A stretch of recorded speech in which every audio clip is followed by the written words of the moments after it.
Vous écoutez un podcast UC Louvain.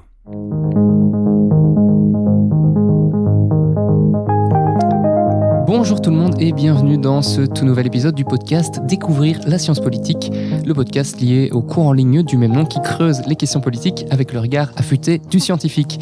Je m'appelle Jonathan, je suis assistant en sciences politiques à l'UC Louvain et je vous accueille aujourd'hui dans un petit studio d'enregistrement improvisé dans les locaux de notre belle université. Beaucoup de monde en studio d'ailleurs aujourd'hui puisque pour ce premier épisode, on a rassemblé autour de la table toute l'équipe pédagogique du cours en ligne Louv 3X Découvrir la science politique.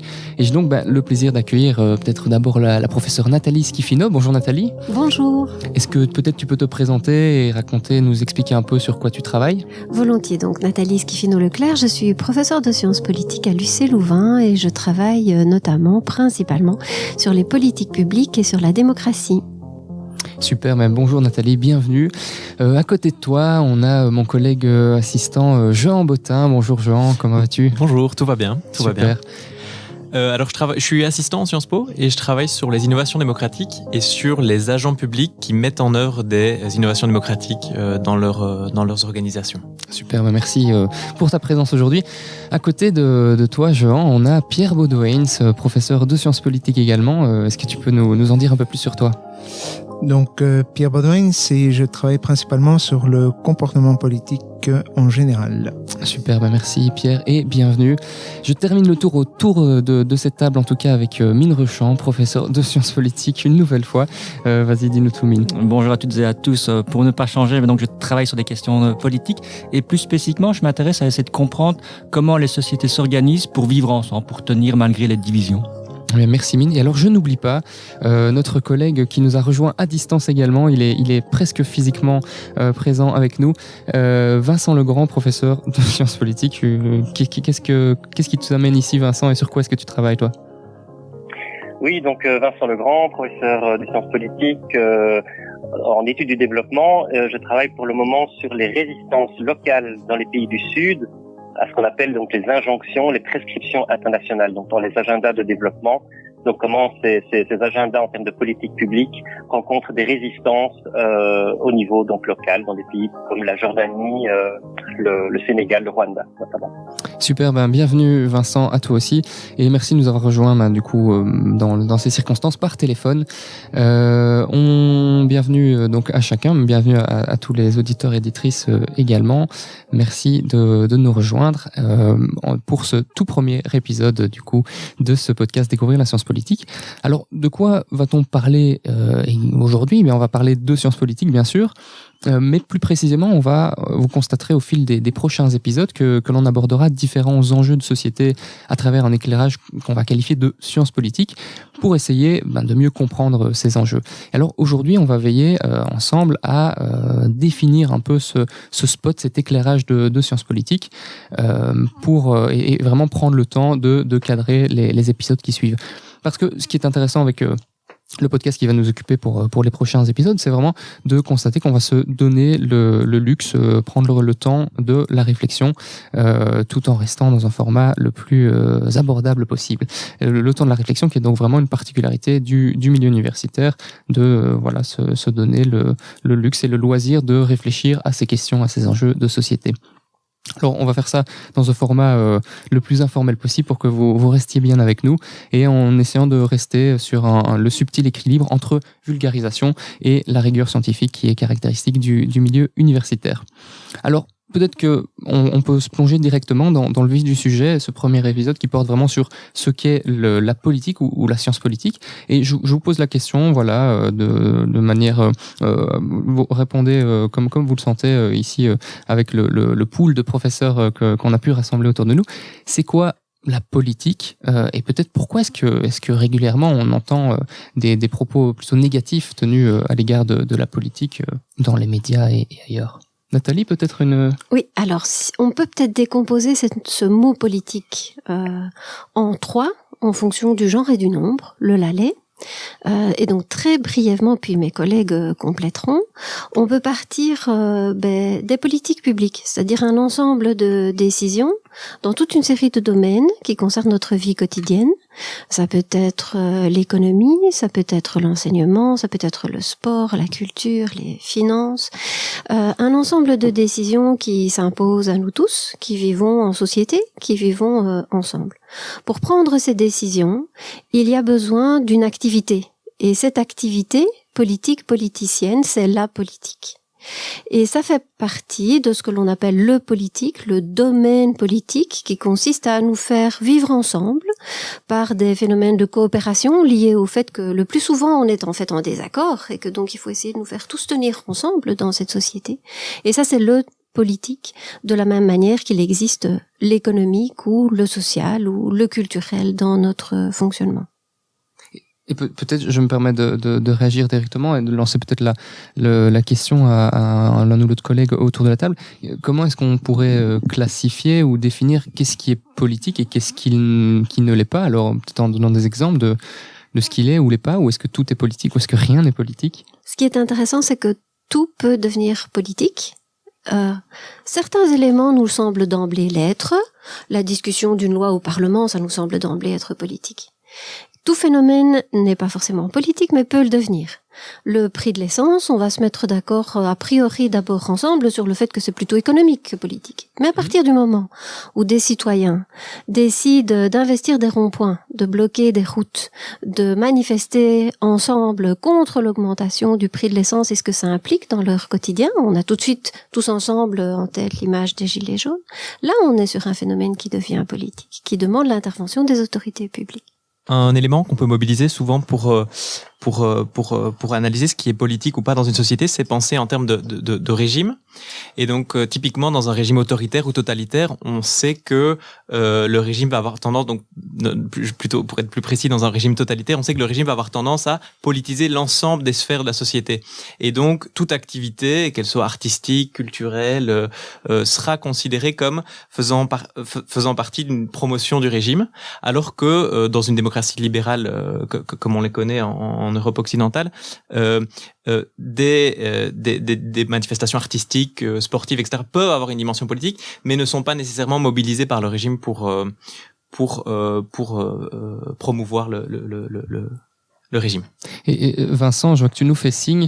Peut-être toi qui as travaillé justement sur le Moyen-Orient notamment, est-ce que ça te parle cette notion de régime autoritaire qui politise Exactement, et en fait ça nous amène à revenir donc sur la désaffection vis-à-vis du politique en démocratie libérale.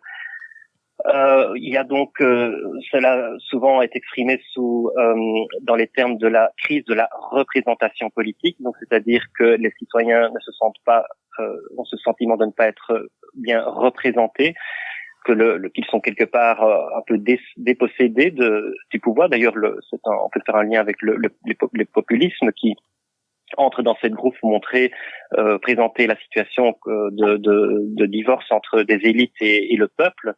Et alors, dans les pays arabes, on peut retrouver des situations aussi. Alors là, on n'est pas forcément dans la représentation politique.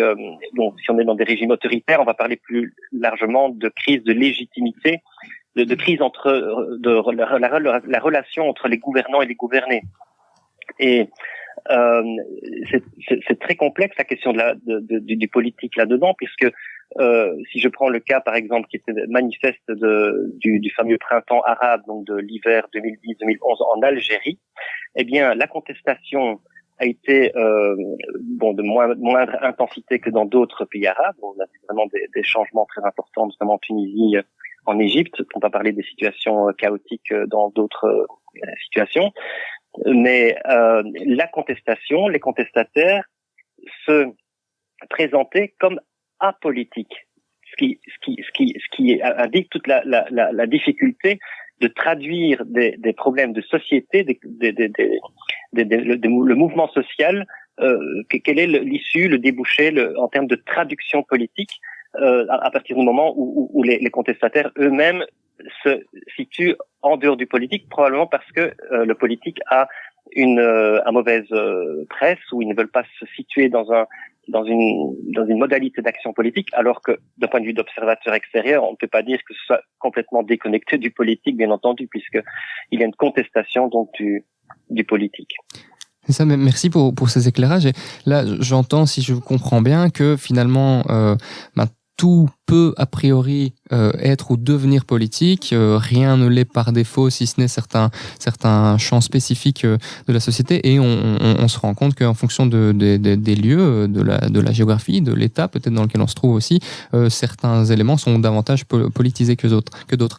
Ça, c'est pour ce qui concerne le politique, qui parfois a mauvaise presse, mais finalement, qu'est-ce que c'est la science politique? Est-ce qu'elle a aussi mauvaise presse que le politique Alors, est-ce qu'elle a mauvaise presse, la science politique? Je ne pense pas, parce qu'il y a le mot science qui va intervenir ici à un moment donné, et donc un peu de cachet. Il va donner du cachet, surtout qu'il va marquer une rupture. Pourquoi? Parce qu'on n'est pas dans l'interprétation, on va pas se positionner, comme l'ont dit mes collègues, comme un citoyen qui demande, entre guillemets, à des représentants de gérer ce que nous pensons être, ou ce que nous voulons être, ou poser comme problème, en fait, et voulons voir traité par ce qu'on appelle les élites, les représentants, les députés, enfin, toute forme de représentation politique.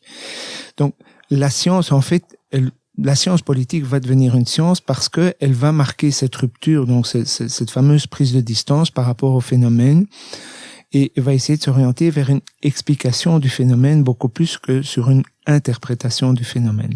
C'est là où la science, entre guillemets, elle est peut-être pas accrocheuse, hein, comme toutes les sciences sont pas nécessairement tout de suite attractives aux yeux de la personne, mais à partir du moment où on commence à en définir les concepts, le vocabulaire qu'on utilise, la méthode qu'on va utiliser et le type d'explication beaucoup plus structurelle qu'on peut donner à certains phénomènes, comme des revendications, des manifestations et ainsi de suite, elle commence à devenir très intéressante. Pourquoi? Parce qu'elle nous permet de rationaliser, quelque part, en tout cas, donner une interprétation fondée, argumentée à un phénomène politique.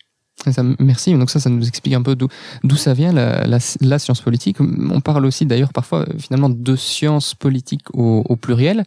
La question fait d'ailleurs parfois l'objet de débats, en tout cas dans le milieu francophone, puisque nos collègues anglo-saxons parlent finalement de political science au singulier et ne s'en soucient guère davantage. On va pas se lancer là-dedans aujourd'hui, mais peut-être que ça nous permet de nous demander quels sont les objets étudiés par la discipline de la science politique. Oui, l'usage de sciences politiques au pluriel, contrairement aux sciences politiques au singulier, renvoie à cette diversité au sein d'une discipline. C'est évidemment le choix qui est fait lorsqu'on utilise le singulier, c'est-à-dire on veut marquer cette discipline qui, on le sait, n'est pas venue de nulle part d'une certaine façon, elle est venue d'autres disciplines. Et donc c'est la première marque de fabrique de la science politique d'une certaine façon. Certains parleront d'une science un peu carrefour d'une certaine façon. Et à l'heure actuelle, on peut voir une double pluralité, une pluralité d'objets. Et donc par exemple, on parlera parfois de relations internationales qui seraient un champ séparé pour certains de la science politique, mais c'est aussi une pluralité d'approches. Et donc certains vont mettre en évidence que c'est plutôt les acteurs individuels qu'il faudra d'abord et avant tout regarder, alors que d'autres vont dire que c'est d'abord et avant tout les structures en fait dans lesquelles on vit qu'il faut les regarder. Donc on voit pour la raison pour laquelle il peut derrière ça y avoir une volonté de dire science politique au singulier et au pluriel. C'est aussi, et ça renvoie d'une certaine façon à la question de la normativité. Et alors, si on pose la question peut-être plus concrètement, et Vincent, ou Nathalie, vous avez peut-être l'un ou l'autre éclairage là-dessus, comment va cadrer, ou comment vont cadrer les sciences politiques ou la science politique des enjeux de société, certains objets étudiés, qu'est-ce qui va y avoir derrière, si moi je me dis, je veux étudier la science politique, qu'est-ce que concrètement, à quoi est-ce que je vais m'intéresser? Tu veux dire en termes d'objets alors? Exactement. A priori, comme on se disait que tout phénomène peut devenir politique, on pourrait se dire que tout objet d'étude peut être saisi par les politistes. Vincent pourra peut-être revenir là-dessus. Je voulais ajouter quelque chose à ce que mes collègues ont dit précédemment aussi, c'est que s'il y a une prétention à la scientificité, c'est entre autres parce qu'il y a des méthodes. Le chimiste a ses éprouvettes, le politiste a ses statistiques ou ses entretiens, selon qu'il est dans une approche plus qualitative ou une approche plus quantitative. Et donc c'est important, si on veut marquer une rupture par rapport au sens commun, qu'on puisse amener des décodages qui sont relativement complètement distancié des idéologies, des partis pris, des positions, par exemple, des partis politiques. On parlait tout à l'heure des Gilets jaunes.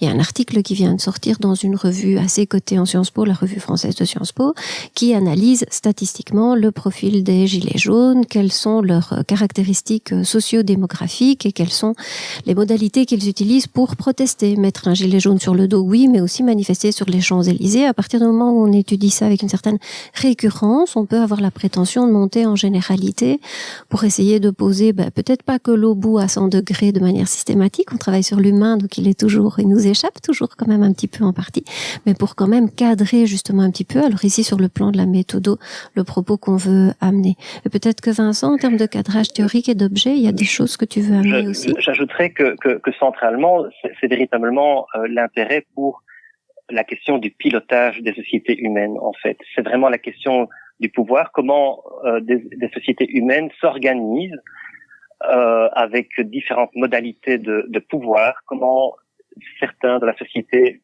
exercent le pouvoir, d'autres obéissent, mais peut-être pas à n'importe quelle condition. Ce sont les questions de légitimité du pouvoir. Donc c'est vraiment le fait que les sociétés humaines sont faites d'individus sociaux, et il s'agit au-delà donc des trajectoires individuelles de prendre bien souvent des décisions collectives qui ont des répercussions pour l'ensemble du groupe ou une partie, et c'est toutes ces questions-là en fait qui sont passionnantes.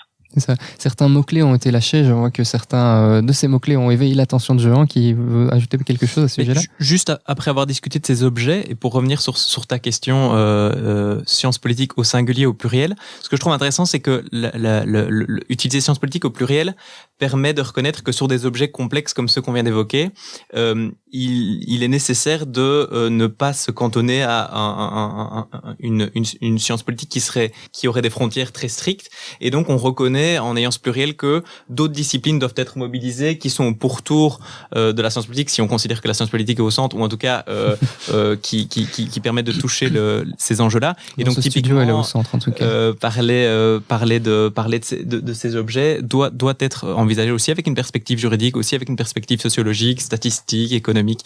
Et donc c'est l'intérêt que je vois à mettre sciences politiques au pluriel. C'est ça. Alors, j'avais dit qu'on ne se lancerait pas dans le débat, mais certains arguments ont été soulevés, et c'est très bien aussi. Finalement, le débat, c'est un mot-clé important aussi quand on parle de sciences politiques, et je ne vous dirai pas si je mets un S ou pas dans ces deux mots. D'autres mots-clés ont été évoqués. Ça me permet peut-être d'ajouter qu'au fil des prochains épisodes, on aura l'occasion de parler de l'État, de la démocratie, des idéologies, des acteurs du politique, du pouvoir aussi, qui sont toute une série de concepts, finalement, que l'on mobilise régulièrement en sciences politiques. Alors, le temps avance et on en vient peut-être à une question un peu plus personnelle que j'ai envie, je propose qu'on fasse vraiment un tour de table pour celle-ci. J'ai envie de vous la poser à chacun individuellement en tant que prof de sciences politiques. Mais finalement, pourquoi enseigner la science politique aujourd'hui, et quelles sont vos motivations? Pourquoi est-ce que vous trouvez ça important, et qu'est-ce qui vous plaît dans cette transmission-là? Mine, peut-être commence le tour de table? Oui, il y a un enjeu véritablement citoyen derrière ça, c'est de se dire, on est tous des acteurs politiques d'une façon ou d'une autre, parfois sans le vouloir, parfois sans le savoir même, et de pouvoir comprendre les mécanismes qui se cachent derrière, c'est quelque chose d'utile. On fait parfois la distinction entre être musicien et être musicologue. Le musicien, la musicienne joue, interprète de la musique, alors que le musicologue étudie d'une certaine façon la musique. C'est un peu la même chose pour la science politique et la politique. On est tous appelés à être des acteurs politiques, mais on devrait aussi d'une certaine façon tous s'intéresser à la chose politique et la comprendre. Alors, j'ai rejoint Mine dans ce qu'il dit. Ce que je rajouterais peut-être par rapport à qu'est-ce qui me plaît finalement dans la science politique, c'est ce qui a été soulevé entre autres aussi, c'est ce caractère un peu interdisciplinaire, mais il y a un aspect en fait que j'aime beaucoup, moi, c'est le passage de l'informel au formel. Je résume beaucoup là-dedans en fait, mais c'est vraiment cette idée de une revendication citoyenne. À partir de quand devient-elle une revendication de tout le monde, en fait, de la collectivité? Et cet aspect-là m'intéresse beaucoup, en tout cas, fait que je me suis beaucoup intéressé à la Sciences Po, je continue à m'intéresser à la Sciences Po. On l'espère. je vais répondre un peu indirectement à ta question en parlant des étudiants et des étudiantes qui s'inscrivent en Sciences Po. Souvent, on constate que nos étudiants sont particulièrement engagés et peut-être plus souvent que des étudiants qui s'inscrivent dans d'autres types d'études. Et ils sont engagés parce qu'ils veulent souvent changer le monde. Ils sont engagés dans des jeunesses politiques, dans des associations, etc. Et on se rend compte que avoir une formation comme celle qu'on leur propose en Sciences Po leur permet de construire les propositions alternatives qu'ils veulent proposer pour améliorer le monde. Et donc c'est vraiment enthousiasmant d'être dans une discipline qui est en contact directement avec le monde et qui permet aux étudiantes et aux étudiants d'avancer dans leur réflexion sur comment est-ce que le monde peut être meilleur demain. Maîtriser certains concepts théoriques pour mieux changer le monde. Chouette perspective, chouette programme. Merci beaucoup, Jean, de partager ça avec nous. Je continue peut-être avec Nathalie ou Vincent. Oui, alors nos étudiants, comme ils sont à l'université, sont souvent amenés à devenir des décideurs. Et donc les aider à décoder les relations de pouvoir qui, de tout temps, ont toujours existé, sont toujours présentes dans toutes nos sociétés, pour les amener peut-être à créer de nouvelles modalités d'exercice de ce pouvoir, à être, par exemple, plus dans des dynamiques collaboratives que compétitives. C'est très motivant. D'autant que ces étudiants arrivent avec des points de vue, des expériences qui nous enrichissent aussi. C'est du bilatéral, hein. C'est vraiment du polycentrique, hein. C'est pas du top-down à l'université. Aujourd'hui, on a beaucoup évolué de ce point de vue-là, et donc c'est très motivant à cet égard. Et alors, on termine le tour par toi, Vincent. J'espère qu'on t'est toujours par téléphone. Oui, tout à fait. Et donc moi, je dirais que, d'un point de vue strictement scientifique, je dirais que tout objet d'étude est intéressant. Toute science est intéressante. Alors certainement que s'orienter vers les sciences politiques, il y a certainement une dimension, je dirais, de choix par rapport à des affinités, par rapport à des thématiques, bien entendu. Et je rejoins donc ce qui a été dit concernant l'aspect citoyenneté, donc c'est-à-dire qu'effectivement il y a l'idée de surtout avec des publics étudiants, des jeunes qui sont au début de leur carrière, qui va commencer après leurs études, beaucoup d'idéaux, que vais-je faire de ma vie, comment m'engager. Alors bien sûr c'est normatif, et c'est très bien comme ça d'ailleurs, et donc la question de changer la société, comme l'a dit Jean, mais pour cela, il est aussi peut-être même un préalable et de bien comprendre comment fonctionne la société, et cela permettra probablement d'orienter d'autant mieux l'action qu'elle est fondée sur des connaissances scientifiques. Mais merci en tout cas d'avoir partagé ça avec nous. Ça, je trouve ça très enthousiasmant à titre personnel, et j'espère que les auditeurs comprennent mieux, maintenant auditeurs et auditrices comprennent mieux pourquoi finalement ça peut être intéressant pour tout un chacun de se plonger dans ces différents concepts de sciences politiques. Bien, le temps passe vite, hein. On arrive tout doucement au bout de cet épisode. Merci à chacun et à chacune de nous avoir rejoints. Merci à toutes et tous de nous avoir écoutés. On se retrouve bien sûr dans différents épisodes. On l'a évoqué plus tôt dans ce podcast, sur différents concepts de sciences politiques pour cette première saison en tout cas du podcast Découvrir la science politique. Merci à nouveau et à très bientôt. Et voilà, cet épisode de Découvrir la science politique, le podcast est déjà terminé. On espère qu'il vous a plu. Tous vos commentaires et suggestions sont les bienvenus. N'hésitez pas à nous écrire sur Facebook ou Twitter @Louv3x, LOUV, le chiffre 3 et X. Si vous souhaitez d'ailleurs creuser davantage les différents sujets abordés, allez jeter un œil dans les notes de l'épisode. On y glissera quelques références. Et si, comme nous, vous pensez que la politique nous concerne toutes et tous et que vous souhaitez vous construire une boîte à outils pour décrypter les enjeux politiques actuels, mais nous vous invitons à suivre notre cours en ligne sur EDX. Plus d'infos et inscriptions sur edx.org en tapant Découvrir la science politique. Merci pour votre écoute et à bientôt.